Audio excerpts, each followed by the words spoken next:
Hello there, it's me, Steve Meller, and welcome in to Growth Ready, the podcast that allows high performers to reveal the reality behind what it means to ready yourself for growth, the personal and professional challenges along the growth journey, while also allowing the high performance executive coach in me to satisfy his curiosity toward what drives optimal performance.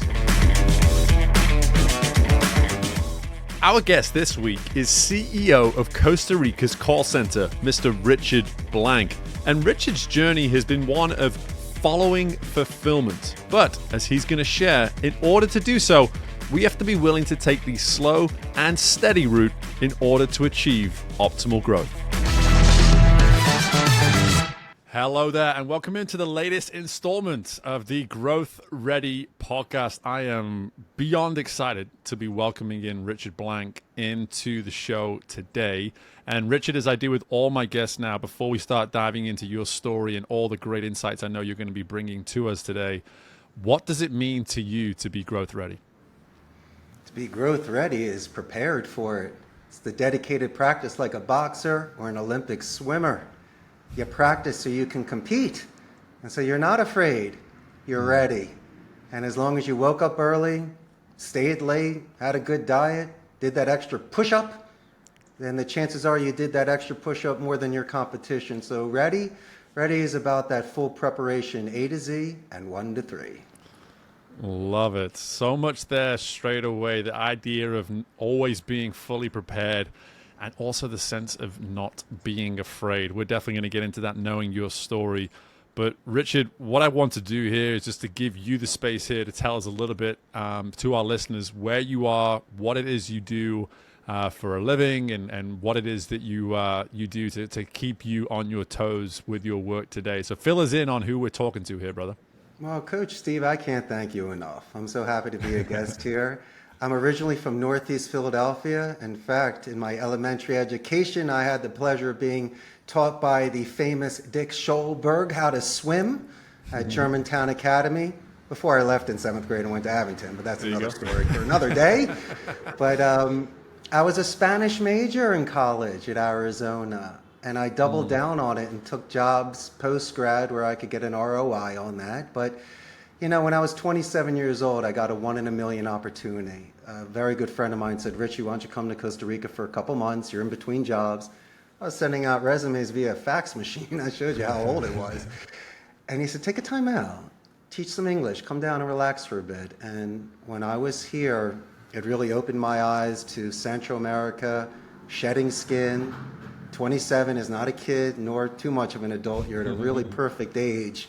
Yeah. Not like Jimmy and Janice and, you know, those guys, but, you know, sometimes it's a transition time. Either you get busy living or dying. And so I wanted to throw my hat in the ring while I still had hair and I still was young and I wanted to go for it. And what happened? I learned the business from the inside out. I stayed for 4 years. I didn't go home. I got past parents' guilt. I made certain strong, selfish decisions to give myself 100% and not 60% because I thinned myself out. And so learning the business from the inside out, and then 17 years ago, I threw my hat in the ring, started the business, and now today, the proud CEO of Costa Rica's call center. Sold my soul for a golden fiddle, but it was worth it. Your entire journey is there's so many parallels to mine. Let's put it that way. You're a few years ahead of it than I am, but at the same time, we managed to get the same haircut in the process. So there's definitely we have nice faces. That's all that matters. That's right.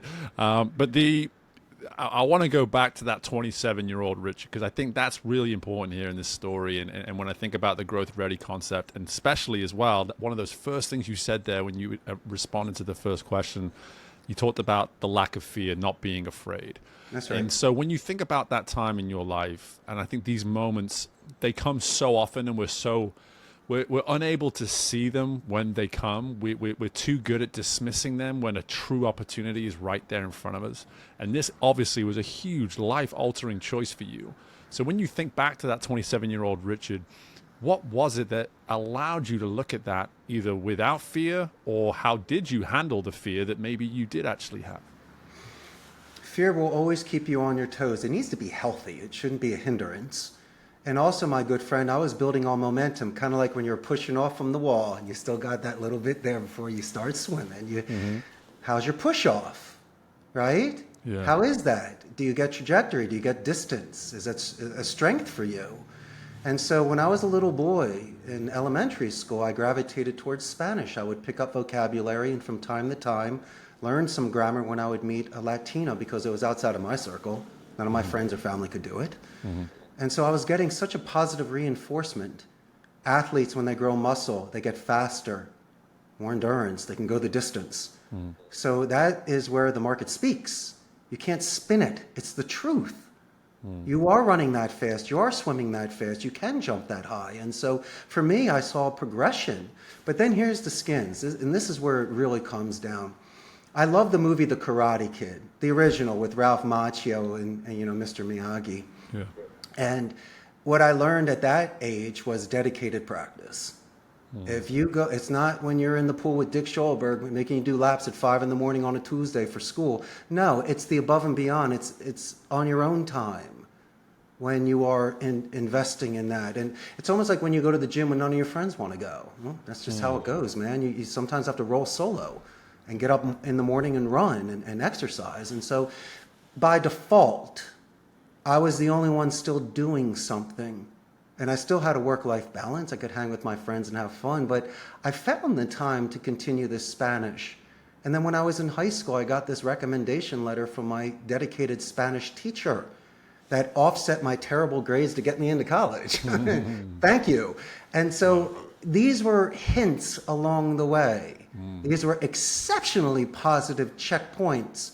It's not how many beers can I put down or how fast can I drive and how many times I can get away with it. I wasn't getting away with anything.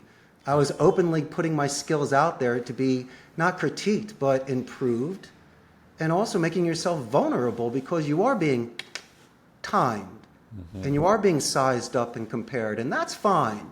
There will always be a Mike Tyson, but there will always be a Glass Joe. And so where do I fit in the middle? And as long as and you know this, your toughest days when your muscles are so sore and you come home and you just want to fall into bed, but before you do that, you got to wash up. And so you're looking at yourself and you're like, damn, man, look what you did today. Look what you did. And so when you can give yourself 5, you can look at yourself in the mirror, wipe off the mud and the blood, and you say, well done, champ.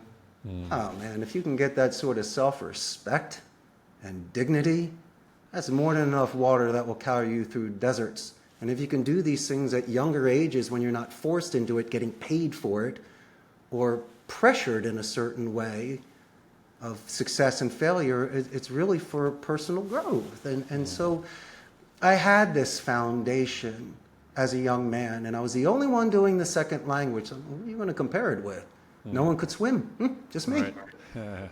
And so when that opportunity came, my brother, it's almost like clouds and that one ray of sunshine hitting me. I'm like, okay, I got your point. Okay. It's time to go. And I love that you gave us all that backstory and all that insight, and you're able to capture that in that definition of self-respect. And self-respect, we've touched on so many different topics over the years with this show.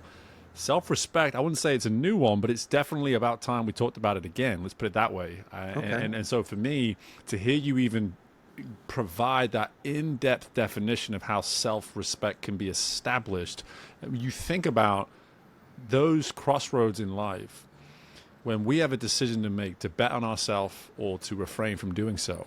The power that self-respect can have in that moment to justify a difficult decision, because you didn't, it sounds as though, as you're describing this, and you've separated yourself through this point in your life, and you very much gravitated towards a passion in your Spanish, and you found your lane.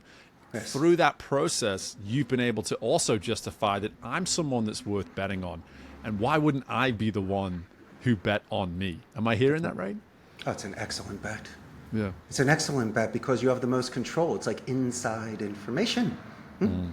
Yeah. And so, yes, my friend. I mean, and I also recommend people that make their beds so the circle's complete when you come home. And when you say self-respect, I mean, you're not patronizing, you're not pretending you're superior, but there's nothing wrong with eating well, resting, working out, learning. That's what we all should be doing. But if somebody grasps a topic or has more passion towards something, it's those that are envious and those that can't look at themselves in the mirror or cannot get up at 5:30, cannot do 6 days in a row. Those are the ones that look at you and they go, you know, and so it's okay. There's, you know what it is, my good friend? It's negative Nancy's, Debbie Downers. It's the guys on the swim team that aren't as dedicated. It's your friends that don't show up on time. And so little by little, it's not like you can't keep relating to people, but there's wind in your sails and there's others that hold you back. Yeah. And the ones that love me the most, unfortunately, held the most weight. And so you sometimes have to separate the two or make a structured argument or just call a timeout and go, why don't we just not discuss this? Because I don't want it to be a deal breaker. Yeah. And you should just say, go, Richard, go. Yeah. So a lot of the times I had to have that conversation with people that doubted what I was doing, fearful because they didn't do it. They never moved abroad, learned a second language, started a call center. So as much as I love you, what kind of advice is that? Right. You have no advice. Yeah. I mean, you've never run a call center. You've never listened to QA. You've never done coaching. You've never onboarded. You don't even know Spanish. So how are you giving me advice? I mean, tell me how to cook a burger. I'm like, don't tell me this. And so I had to respectively accept their opinions, but not agree with them. And so that was a very good way for me to preserve that raw spark that you have that is constantly trying to be extinguished by people and put out. And so I'm not saying it in a bad way. You know, there's a lot of friends out there that really you say want it in a truthful way, though. I mean, the truth is the truth, right? Reality is reality. I just don't mean to cut you up, but I think that's really important here is to just acknowledge that what you're speaking to right now is reality, and that inability to take advice from the right person or just to see it as insight and say, hey, I hear it. I'm not necessarily going to use it in my judgment just based on who you are, what you've achieved, what your actual exposure and experience is with, but I respect you enough to at least hear it. A lot of the time, that ability to build that self-respect can be completely, you can have that ability just taken away from you because you're too busy listening to other people's interpretations of what you should and should not be doing. So you can't ever actually formulate that lane for yourself to build the self-respect that you need to push you in those hard times. It's almost like this cycle of, if you get on the wrong cycle, you can't really ever build the self-respect. But then the other cycle is about making sure that you're pushing those people away, or not necessarily even pushing them away, just ensuring that you're keeping them at an arm's length and not taking everything as guarantees or specific applicable advice. What about leverage?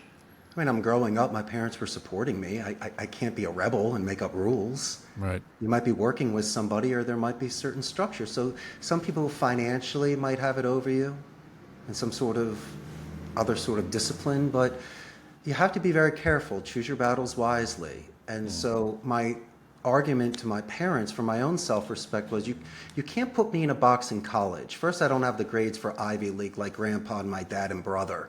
Second, I didn't want to be an attorney. I wasn't going to Columbia Business School. I didn't have the grades, nor the maturity. And my brother was a finance major at Washington and Lee University. I was thinking of this, and it just reminded me of Sunday night homework sessions when it's raining outside and it's 9 o'clock and I'm tired and I'm like, oh crap, I can't believe I got to do this. And I said, I got to do this for the rest of my life. What a forced march. What a terrible thing to do. And so I used the argument of my great-grandparents that came to the United States at the turn of the 20th. And I did this at 17 years old. I was like, good boy. Come on, great-grandpa Louis. He came from Romania, couldn't even speak English, moved to New York, was in the garment industry, and we made our money during the Depression. If it wasn't for this guy, we wouldn't even be here. And they just looked at me. I go, hey, listen, secondly, I'm choosing Arizona. And in-state tuition is next to nothing compared to $30,000 a year. And this is in the early 90s. To go to certain schools. And I go, let's all calm down for a second. I go, I'm also being financially responsible on something like this. Well, Richard, you're not going to guarantee a return on investment on a second language. Well, I'm not going to guarantee something if I put 20% into it and then I'm miserable the rest of my life. You like this smile? You'll never see it again if you force me to do things like that. And I go, trust me, I have this personality, and with the Spanish as the medium, I know I can do something. And guess what I did in college?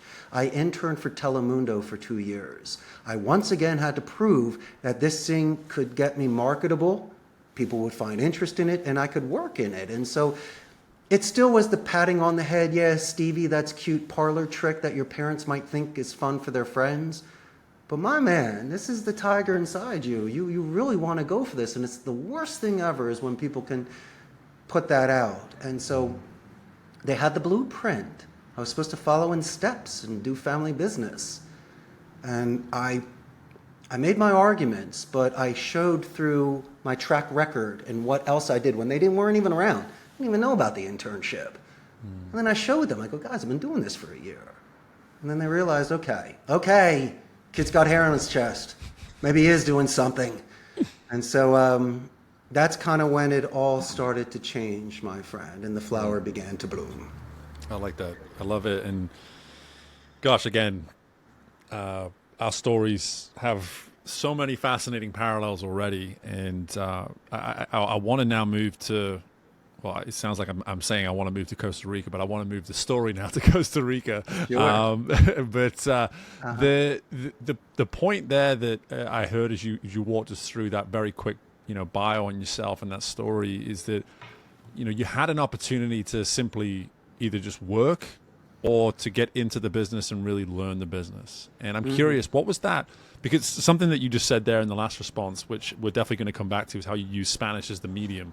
And I'm just really curious when you think about when you step into that business and you've got this opportunity just to work and obviously utilize the language that you're now becoming very good at and going to continue to build and improve upon.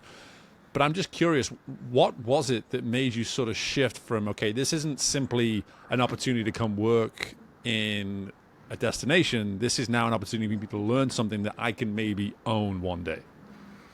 Multiple things. I fell in love with the girl of my dreams when I first got here, so I wanted to stay. So I was going to work my tail off for it. That'll get you. Yeah. Secondly, I'm in a beautiful country. If it was in a place where it was cold and rainy and depressing, I wouldn't want to be there. Right. And so it just, the stars were lining up. And then a good friend of mine owned the call center. And so I had the luxury of knowing the owner and being able to try different departments like retentions, customer support, onboarding, even learning the labor laws with HR. And he said, hey, Richie, do some training. But here's what I also found out. And I don't think it's Costa Rica. I think it's everywhere. You know that there's a top percentage of people that are exceptionally reliable. I'm not saying they carry the company, but they're the ace, and you know it. Not saying that I was, and we say in Spanish, a sapo, like a tattletale, but this is my life. I'm the eyes and ears for my good buddy. And if I saw goofing around and shenanigans, I'd let him know. If someone was doing well, I'd let him know. Why? I don't want to lose my job. I don't want his company to go out of business. And also, what an opportunity you gave me. I'm going to try to pay it forward. And so the more that I was that guy, the golden boy, the more that my friend said, hey, why don't you try this department, meet everybody there and see if you can do your Richard Magic dust there. And I saw it. And it's like wiffle ball. It was easy for me. When I first walked on the floor, I saw people that were bilingual speaking English, which is my native tongue, and your English is better than mine. And so you realize, hey, I can do this. And then secondly, you see the art of speech. And you saw the technology which assisted them with predictive dialers, CRM systems, headsets, and stuff. And so, old world, new world. And I really thought it was neat. And when I sat with the proletariat, with the people, I got to hear the gripes. So I got to learn what they're happy and what they're not happy about, how to reduce attrition. But then this is what happened. I was in my mid-30s. Time's a-ticking. I was in between jobs. I actually made phone calls to my older brother's real estate business for a couple of years to test the waters, and I realized it wasn't the right thing to do.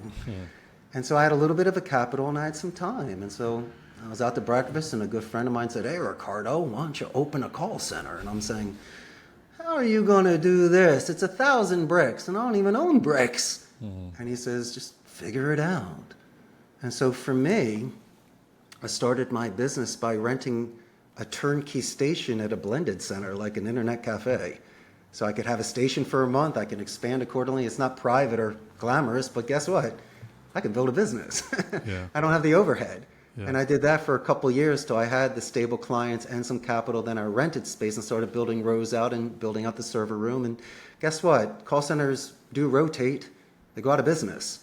And so I'm not buying used underwear, but I'll buy a used Dell computer for 30, 40, 50% off, why not? And it was a great way for me financially and being very responsible to grow in a conservative way. And 7 years ago, we purchased a building, put on a third floor, built it out for 300 seats. And so it's the tortoise, it's not the hare. It's slow and steady. And my grandparents told me, "Richard, if you can't do it in cash, you just do not do it. Don't overextend yourself. Act your wage." And so that allowed me to have a governor, really to pace myself accordingly so I wouldn't burn out too fast or hurt myself. And we had multiple setbacks. Sure, I lost my largest client in 2010, but we built that back. And COVID definitely didn't assist. What happened then? Most of my people were working from home. I'm still in business, great, but what happened to the synergy? Right. What happened to the high fives and being with each other is I lost that. And so, but this was a gift. It was a long shot that hit. I didn't go to business school. I was a Spanish major at Arizona. Right. But I tell you what, instead of making 100% Richard, I want 1% off of 100 people. And I know I could have done that. I know I can train them like Dick did and be the best swim coach ever. Alongside you, my brother. And it's the kind of thing where when you meet great men and women, the number one thing you see about them is that they're grounded and that it is their wheelhouse. And that, Steve, you could jump into that pool and beat anybody. You're just not training. And so I earn the respect, A, because of the language, B, of the sacrifice of being 3,000 miles away from my mother, and also showing this sort of dedication. And so I don't need to hire thousands. I have 150 people, but through natural selection, the people that see that, the true essence of an individual, knowing the owner, having me invest in them so they become more self-confident, those are the people that come here and play pinball with me and work with me. And, it's like the people that punk out on the swim team. Everyone knows how to swim, but it's the guys that are willing to go all the way in the distance and live it. Right. Not just have it as a hobby, it needs to be a lifestyle. And if you make something a lifestyle, I think people admire that. They see that sort of dedication. No doubt. By the way, we are coming back to the pinball comment because I've done my research and know enough about there's this whole pinball element to what you guys do over there, and I think people are going to appreciate it. But I want to, when I hear an insight like just figure it out, typically we hear that and we don't get the context with it and we don't get the story to support it. And what you did was exactly that. You provide us more context and you provide us the story, especially when it comes to the slow and steady piece. Because so often when you think back to being a child and you're at home and you need something and mom or dad look at you and go, just figure it out. That's typically an in the moment, figure it out right there and then. And what your story's speaking to is that figuring it out is a way of being and a way of living. It's a slow and steady process where at some point in that day, in that week, in that month, in that quarter, you're going to be handed something that you just need to figure it out. And you need to trust the fact that either yourself or the people around you are going to be able to find that solution, whether it comes overnight or whether it takes weeks upon months. And so much, the getting the 1% from 100 is such an important insight here when it comes to anybody who's, even if you're not trying to be a business owner and growth is just something on your horizon and you're trying to grow as an individual, think of yourself at the center of potentially 100 other people and how you can find that 1% resource from those 100 people to get to where it is you want to go. I just absolutely adore that. We're going to be clipping that, and that's going to be on the socials in terms of just that 1% from 100 is such an important way of doing things. But I just want to be really clear and come back to that notion of just figuring it out and the slow and steady approach and you alluded to some adversities there. How does a person stay true in the moments when everything about the process is telling you, no, get out, don't, just stop now? How do you remain slow and steady in that mindset and headspace of saying, I'm going to figure it out? Well, they judge a person's character during chaos. You know, I love napalm in the morning. There's certain generals that could light a smoke while bombs are going around them or take a sip of tea. Yeah, you sometimes need to take a sip of tea when bombs are all around you. But how about this? I believe in romantic deaths. I get 100 years on this planet. I'm not being frivolous and fancy-free. I had a plan. I have a strategy.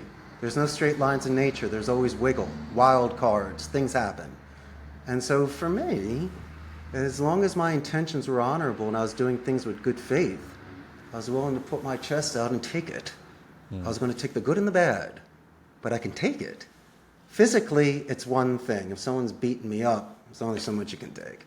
But mentally, as long as you're not insulting my mama, I can take anything. You can say whatever you want to me. And in my mind, because I study rhetoric, I always try to understand arguments, vocabulary, semantics, delivery, timing, benefit of the doubt, and backstories. And there's a reason why people do certain things.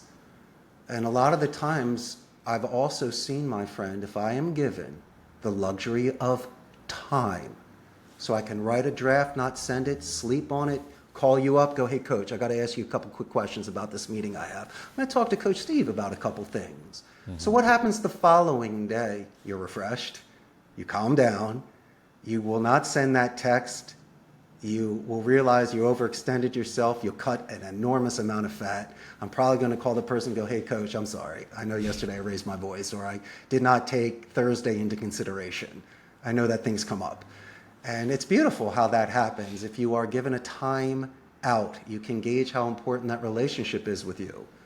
What are you willing to sacrifice for it? Are you willing to give something? Are you willing to have a second round of talking? You know, just to see what happens. So you can save a marriage, a Thanksgiving dinner, or a business relationship. And so if I'm not given the luxury of time, my suggestion is to speak second. And also, if you're having a really tough time face-to-face with somebody, even if it's someone you love, look here, because eyes are like Medusa, suck the life out of you, unless they're positive. But if they're negative and you just don't want to look away or be disrespectful, the technique is this. And remember, tilt your head every now and again and nod. But take it. And little by little, if they start repeating things or eliminating things, and I've also seen latency produces regret. They'll go, oh, Richard, I'm so sorry for saying that. Or I really didn't mean that. Let me start over again. You're like, keep on going. You know what I mean? 2 ears, 2 eyes, 1 mouth. Come on, play it smart. Play it smart. It's almost like Wu Wei. It's least resistance. I will use wind, gravity, and currents to my advantage. And if you're, I want to know what you know, Coach. Seriously. And I want to see where we mesh, where I disagree with you, and I'll definitely put that there and keep working on it. Yeah. But every time you talk and I get huffy-puffy, the more that I listen to you, guess what I'm also doing? Reducing temperature, and you know, as a professional swimmer, it's core, it's breathing. So now I'm really trying to breathe, so I'm not sweating, and I'm relaxing. And as long as I have my balance and composure, I'm going to win. Maybe not the argument, but the moment. And that, I believe, is the most important thing. Yeah, and so much of this is going to, you think about what we taught to with the moment when you were 27 and that growing up piece, and being able to solicit insight without necessarily taking it as gospel and applying it immediately. There's that level of respect for the person, but there's also a willingness to not burn the bridge. And then I'm hearing it again here now as you come all the way around to this and you go through the adversities of what it has been to build the business, going through the loss of a big client, going through the pandemic, all these things, to then still say, listen, this is not the time for us to shift out of what has gotten us here or who the person we are and the self-respect that we've built for ourselves. This is the time to actually double down on that and say, hey, listen, now is the time that we need to trust what has gotten us here in so many ways, just to simply ride the ship. And hey, if we need to reassess when we get out of this, then let's reassess when we get out of this. But for right now, who we are, that person's done us pretty good up to this point, and it would be silly to almost burn any bridges because that person within the adversity is allowing the adversity to win. They're allowing the adversity to overcome them and reshape and re-guide them, even though what's shaped them and what's guided them to this point has done them nothing but good in so many ways. Coach, your best part of the movie is when Rocky gets up after being beat up by Apollo, or Maximus in the Colosseum, or whatever movie. When you think that they're done, Indiana Jones, he still escapes. James Bond. Right. You don't want something that's easy. People do want that sort of resistance so they can earn it. And then if you really are in your last legs and you still find whatever is inside of you to get off of that mountain across that desert, that's where legends are made. And so I, as I mentioned before, romantic deaths, I'd rather die a champion than live weak and scared and beholden. And I just didn't want to do that. And just fortunately for me, you know what it is too, my friend? When you have preventative measures in place, it's not like you're making snap decision right or left, it's it. You know, like a roulette table, you know, the black or the red. I've had 2 or 3 preventative things in there, so it's prevention instead of a cure. So these decisions, unless it's a super wild card like a tornado or something blowing up my building, I'm prepared for that, and there's a very good chance I have a plan B and C. And I've also maybe spoken to the client prior to let him know so there's no surprises. And so these are the sort of things that can reduce temperatures and make it more manageable for you. And, you know, just be on top of your game. Be 1 or 2 steps ahead, and maybe think of the 5 different things that could go wrong, you know, just so at least you're prepared. Yeah. There's definitely a reoccurring theme throughout everything you provided here, is that level of self-awareness to create those boundaries, whether it be for you and yourself or for you and the business. Correct. Those boundaries are clearly ever present throughout all these examples that you've given so far. And if we stay in this idea of, you know, continuing to build that self-respect, continuing to build upon opportunities. One thing I'm always curious of is that, you know, I think you said it was 7 years ago you bought the building that you're in, and how long have you had the business now? Sorry. 17 years. 17 years. So February 6th will be our 17th year. 17th year. So we're a little over 3 years away from 2 full decades of this thing. And when you sit here and we speak to so much of what you're providing is in reflection right now, but for you to look forwards, and I think this is where we get to really serve the listener, is for any listener that's sitting here right now thinking, I want a version of that. It has nothing to do with Spanish, it has nothing to do with the call center, but there's something about Richard's story that is resonating with me. I'm curious, what is it that keeps you now, what keeps that appetite as great as it is for you to be speaking to this, and to obviously, you've got a building that can fit 300 from what I heard, and 150 of those seats are taken. What's going to keep you hungry to fill the other 150? I'm just curious. Coach, you know it. Paying it forward. My electromagnetic energy that goes through me and then goes to you. This is a young man's game. I'm preparing the next generation. I have plenty of money. I can eat my dinners and rest at night. I'm not worried, okay? And so when the gold and jewels lose its luster, that's why certain athletes and actors and businessmen, they teach. They teach. Why? Because there's something inside them that wants to do more. And this is something they have fidelity, they have the passion about. You ask me a question, I'm willing to get up and come here in the mornings to teach a soft skills class, to celebrate a sale and a win. But on the flip side, my God, do I have to deal with attrition rates and complications when it comes to certain demanding clients, and just the labor laws and this new generation that just, once again, I got to work on their soft skills because they're more non-voice, texting and chatting, and they're brilliant, okay? But I've seen a different sort of vigor and grit. It's like, let's just say back in the day, people used to take out a shovel to dig a hole. Today's generation gets in the machine and builds the hole. It's still the same time, a little bit of efforts, but there's a big difference between me and you doing 20 different shovels to get that out. We're like, yeah, you know, it's, you know, when you put your sweat and your blood into something, it may be gives it that stronger foundation or glue or cement. I just don't know. I always believe a home-cooked meal is better, or when someone paints something compared to a print, Right. live theater compared to a movie. Right. There's always something about that moment that's special for you, that you get. And, even like this podcast, for an example, Coach. I mean, it's wonderful to spend this time with you and to share ideas. And you're in Louisiana, I'm here in Costa Rica, and, but it's the sort of thing, we're very fortunate. 50 years ago, we couldn't have done this, but today we can. Right. And we're taking advantage of the medium, but the real juice is what we're doing here. We don't need bells and whistles. It's a very simple podcast right now. Yeah. But it's more, illuminating than any sort of neon lights that you could see in a city, Right. And there's so much value in what you're saying here for anyone who's, because this podcast is listened to across many generations, and there's going to be some generations that are still holding on to the fact that the back in my day mindset, right? It's just like that. Hey, like, how can I appreciate the way these kids work today? Because back in my day, we had to fill in the blank. And what you're saying here is that the grit is still there. It just looks different now. Firstly, and secondly, there's opportunities that we had today that instead of looking at it and saying, man, it would have been nice for me to have that opportunity 50 years ago, how can we optimize it now? Let's just appreciate it for what it is in the moment.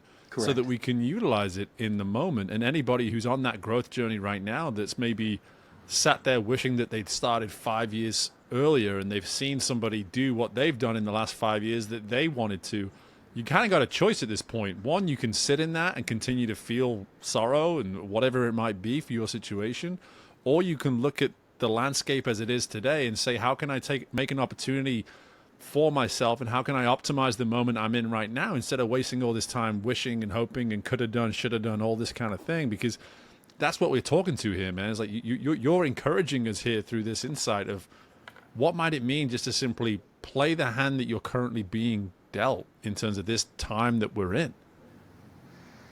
Well, Coach, I tell you what, I was not mature enough at 27 to start a business. Not even close. I didn't have the impulse control. It took me till my mid-30s, which most people would say is way too late. You should be a 21-year-old rock star creating an app, being a TikTok star and a millionaire and an influencer or whatever. Okay. Well, what do you want me to say? Maybe I'm a late bloomer, or I was being true to myself. There was absolutely no way I was going to take a contract at 27, even though I could have maybe done something and maybe been successful. There's that sort of ethics that you need to have. You don't take it to try. If you're going to do something with somebody, you got to give them your all, even if you're a novice or a complete expert. I'm not saying I wasn't going to give my best at 27, but I did not have the mentorship. I didn't understand it yet. I wasn't ready. And so I wanted to be around the people. I wanted to learn it in a nurturing way so I could master levels and understand every single department before becoming a CEO, where it's usually the opposite. And so I believe in natural progression. I was not hard on myself. Yes, all of my friends are exceptionally successful. Doctors, lawyers, architecture, business, arts, you name it. And did they start before me? They did. Not saying that I am more successful than they are, but guess what? Sometimes they max out or pace, and sometimes you catch in it and go. So mine was just a little bit later in life.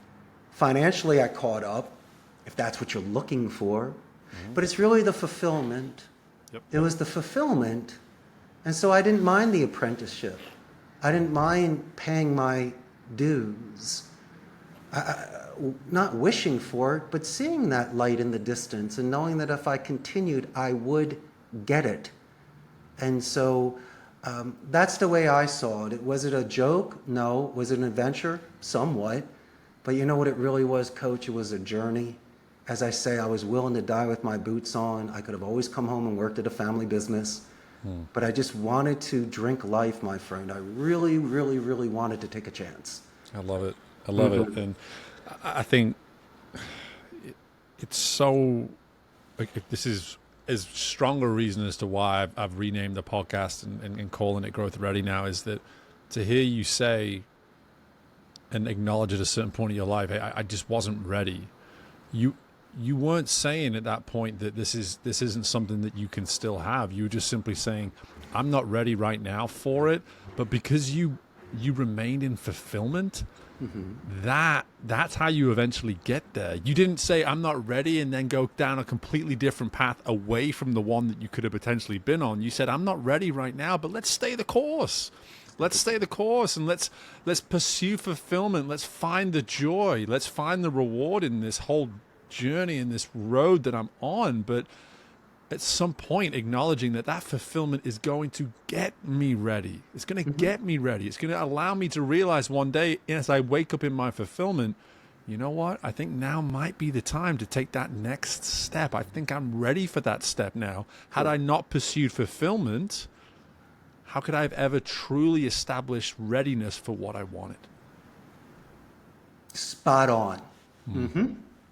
It's powerful, man. It's powerful. And this is the stuff that people need to understand, is that just because you are comparing, and this is where this entire interview now gets to go full circle, when you think about the not being afraid, the ability to be fully prepared, and making sure that you're keeping those insights and that advice and those influences at an arm's length, understanding that if you get too caught up in the advice that's not good for you, if you're not willing to bet on yourself, if you're not willing to get prepared, chances are you're never going to be ready for what it is you actually want. But because you are willing to bet on yourself and take a step towards fulfillment, in time, as you kept those people at an arm's length, I love you, I appreciate you, that insight and advice isn't coming from a particularly ideal place, but again, I appreciate it. You allowed yourself to stay on that track. Like I like to call it my North Star whenever I'm talking about this stuff. But that's what I'm hearing here, Rich. That's it's right. like, there's this. You had a North Star, and you've never lost sight of it. It sounds like. I believe in intuition. There were certain times I would get certain butterflies on things that nobody else could understand but me. Yeah. But then again, I had wonderful friends here. Girl of my dreams. I've been with her for 24 years. So I was swept up in a whirlwind of romance and Spanish and paradise and call centers, which has a bad rap with Hollywood. And I tell you, there's 5 campaigns we don't do, Coach. I don't do sports books, casinos, stocks, pharmacies, or sweepstakes. So no matter what Glengarry, Glen Ross, or Boiler Room, or Wolf of Wall Street make you think, not all call centers do those things.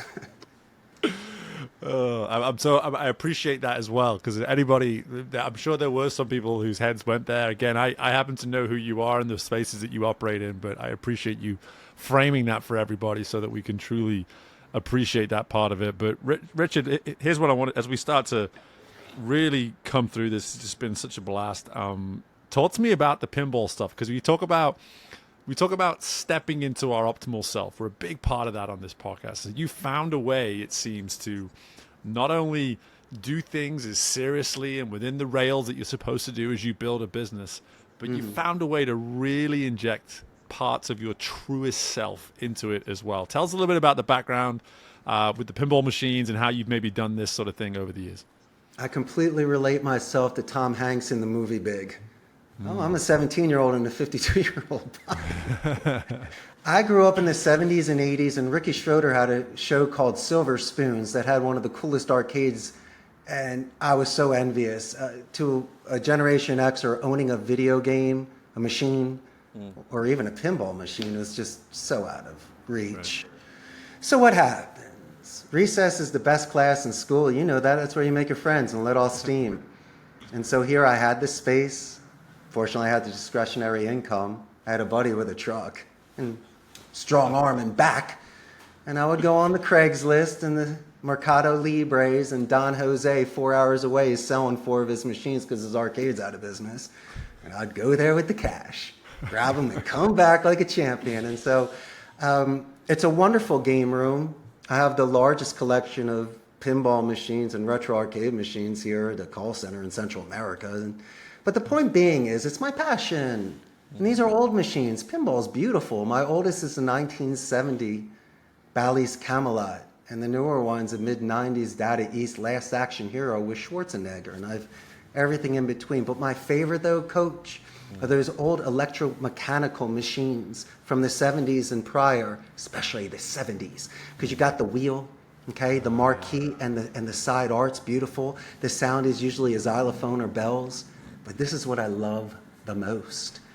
It was the last generation of the play fields that were painted, because the machines after that are either a laminate or a sticker. And so just like old instruments, you see little cracks, right? And so it's got its own special role. But currently I own 12 machines. It's the only hill I'm willing to die on with my wife. But fortunately, I got a large center and a huge man cave at my house, and so it fits and is a way. But oh, what a beautiful hobby, beautiful medium. I love pinball machines. And so these agents get to try something they've never had before. And if you come to me, Coach, and you say, I've tried virtual pinball, I'm like, come on, there's a huge difference. Yeah. And so they really get to feel the machines and see things they would have never experienced before. And so the main thing, my brother, is when I am downstairs playing the games, not only do they say, good morning, Jefe, but I get a few shoulder taps. It's to me, it's professional. That's not, you know, on my personal space. And so people feel comfortable enough with me to compete against me, to see I'm chilling. Right. And it's my one area besides my office and training rooms and the floor where everyone's the same. If you can kick my ass in pinball that day, you win. And so I love that. And also it reduces stress. People see it. When clients come, they see how I treat myself and the people here. And then I call them out. I'm like, hey, Billy, how come you don't have games at your office back in Chicago? Right. Come on, you can afford it. So, you know, it's one of those things. But thank you for bringing that up. I mean, I collect this right behind me here. This is a 1961 Ricola Regis. It's insane. They're gorgeous. You need to get a jukebox and put them in your home. It is. It's just like that. For me, it's a way of not only bringing in a passion of yours into the workplace and all those reasons, like you said, like to be able to just create this place where people can just be exactly that, people, just be themselves. But at the same time, there's an essence of just, hey, look at the pristine quality of something like this and how one can take care of something like this. Oh, you know, yeah.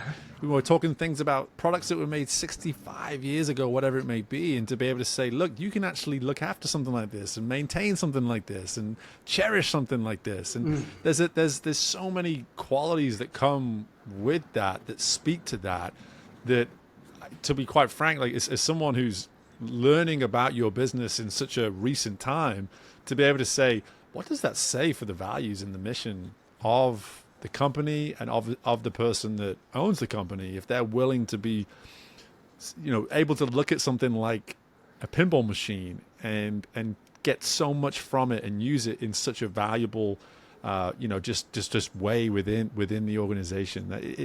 It speaks. It's metaphorical in so many ways in terms of what your business speaks to, I think. You know, it's what's the shame? You could ask 100 men, what would you rather have, a brand new Rolex or 5 pinball machines? Half of them would be like, I'll take the Rolex because they don't like pinball. But then a quarter of that would say, I'll take the Rolex, but in their mind, they're like, I wish I could have the pinball, but I should have the Rolex because Billy, Tommy, and Joey will think I'm rich and I'm great, I'm successful. Yeah. And you got that remaining 25% like me. They're like, hell yeah, right. Rolex. Of course I want a pinball machine. And so, as I say, what does that do? It rejuvenates you. If you know if you know your true passion is something like an art, or in my case, these games give you such joy. Why wouldn't you? Now, I would love to eat pizza and Pringles and have milkshakes all day. That brings me joy. But then there's other things that you can do that won't harm you. In fact, I will say this, my friend. I don't have the discipline for Eastern meditation. But if I play pinball for 2 to 3 hours and do a marathon, decompress stimulation, my mind wanders, that's where I can connect with myself. That's where I can recharge my batteries. And so everybody has their own vertical and mediums. Mine is washing my convertible and playing pinball machines. And if that's what gets Richard centered on a Sunday to prepare for a Monday, well, then by all means. I love it. Everyone has their own ritual and process for escaping, man. And if that allows you to escape for long enough where you get to recharge, reconnect with whoever that best version of yourself is, who cares? Who cares about the way in which you have to do it? And brother, this has been an absolute pleasure. I would love for you just to maybe share briefly here just some insight about, hey, there's that person listening right now, and they know there's more out there. They know they can do it, and they just need that final bit of belief, that final insight that's just going to say, not only am I ready for this, but I'm going to go actually execute and take action upon this. What might that insight be for any listener that's feeling that right now? Well, my English friend, I'm going to use football, not your football, American football. Okay, you got it. Go ahead. You need first downs before blessing. touchdowns. And I really don't want people to be hard on themselves, because if you do, you're adding additional weight, and it's not fair. Yeah. Okay? If you need to revert back to the time you beat up a bully or saved a kitten and you were a hero for that day, then milk that. Yeah. Because if it happened at 8, 18, 28, 38, or 48, use it. Okay?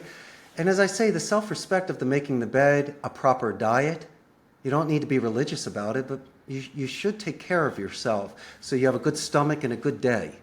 All right? And maybe give your word. If you're going to call somebody back, send an email. Just be responsible that way. Build a pipeline. Make sure that you double check your notes. I like when people do due diligence like you and I both did prior to the podcast. We knew 20 things about each other. And so that assists you in anchoring. It reduces any sort of egos. It allows you to find 5 things you have in common or even more. And so that's reducing any sort of fear. That is extremely getting yourself ready to grow, because unlike small talk, cocktail party conversation, I'm walking up to Coach Steve ripping out 50 things about him in front of everybody. That's right. And they're like, do you guys know each other? I'm like, his reputation preceded him, and I couldn't wait to meet my future friend. And so everyone's like, damn, I totally wasn't. This guy's wearing a tux and I'm in a t-shirt. You're like, you're damn right. You're damn right, Tuxedo Richard. And so these are the sort of things people can do individually to not offend, but as you say, to be prepared. Yeah. And there's many ways to do it. And so that will only give you that much more happy energy when you're with people, and so you don't feel out of place. But, I had a great time today, Coach. You bring the best out of us. Phenomenal interview, and you're just a good guy, and I really appreciate your time. Richard, that means the world to me, and that insight, we can all take that away. Find ways to assess yourselves over first downs, not necessarily touchdowns. And I think when we do it that way, we can be slow and steady. We can find ways to be patient enough where we can get prepared, and we have no reason to be afraid. And that's what I'm taking from this conversation, brother. And I just thank you for your time. And we'll just leave you with, I will forever envy someone that gets to live in Costa Rica. You got to come visit me one day, buddy. I think that's a verbal contract that we just made, that I'm going to have to come down and check out these pinballs for myself. But, brother, this is a blast. Thank you so much for the time, and just best of luck with everything going forwards. Take good care, Coach Steve. That was such a truly fun experience with Richard, to simply hear about his story and learn from him in a way that, for someone, let's say that's, I think he said he was 52 when we were talking. So I'm 12, 13 years behind Richard. And to think how many of you listen to this may be in a similar situation to myself right now, where you're 2 or 3 years into something, into a position, into a business, whatever it may be. And you know your value, you know your potential, and for whatever reason, you know as well, you have to wait. It's not going to come easy, and it's going to be difficult. It's going to take time. To hear someone who has established what they've established now, going on 17 years, to say, hey, slow and steady. Slow and steady. Don't forget that at any point during this journey that you're on, the instant gratification just simply may never come.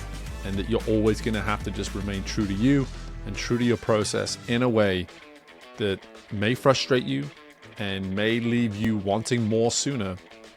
But that slow and steady approach is really going to pay off when it comes to getting what it is you truly want. As long, and this is key, that you stay with fulfillment. Let fulfillment guide you, is what I heard from Richard. And that is just simply so powerful and at the same time reassuring.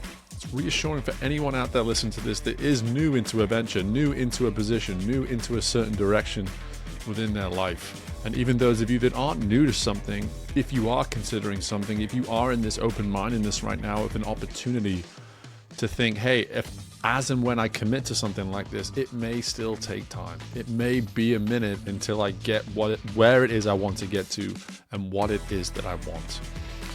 Amazing insight, and so appreciative of Richard and his generosity of insight, and as always appreciative of you and your time and willingness to continue to listen to the show. And I hope you're enjoying this newly vamped, remodeled, rebranded version of the show, and renamed, of course, previously career competitor, now growth ready, because I believe that with the work that we're doing, that is what we're doing here. We are getting you growth ready for whatever direction and whatever area within your world you are trying to reach, trying to get to, and wherever you're trying to achieve. So stay on the path. Trust the fact it's going to take a time. It's going to be slow and steady, but in time you're going to get there. And keep coming back while you're on that journey and listening to this show for those deposits of insight, that encouragement for you to keep going on this path. I appreciate your time. Best of luck with anything and everything you've got going on. And bye for now.